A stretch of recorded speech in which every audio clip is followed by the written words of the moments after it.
Almost 20,000 new jobs in San Diego this year can be traced to defense contracts. That's according to the annual San Diego Military Economic Impact Report. The report comes from the Rady School of Management at UC San Diego. It's sponsored by the San Diego Military Advisory Council, a nonprofit that promotes the economic benefits of military activity in the region.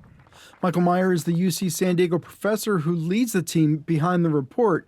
He says more than 4 years after the pandemic disruption, 2024 shows a readjustment. This represents a solid return to a pattern of normal for us. He says that means much less emergency spending.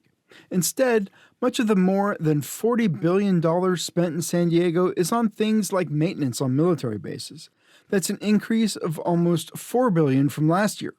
The report also highlights San Diego as a hub for defense industry innovation and startups, specifically drone and artificial intelligence. Democrat Sarah Jacobs sits on the Armed Services Committee in Congress. She says she's glad to see that part of San Diego highlighted in the report. San Diego is really at the forefront of innovation in the defense sector, and I think it's only becoming increasingly more important. As a member of the Armed Services Committee, each year Jacobs and her colleagues decide where the military spends its money. She says this year she helped get a large pay raise in the bill for service members. One of the things I'm really excited about in this year's NDAA, National Defense Authorization Act, is that we were able to get a 12% pay increase for service members, for enlisted service members.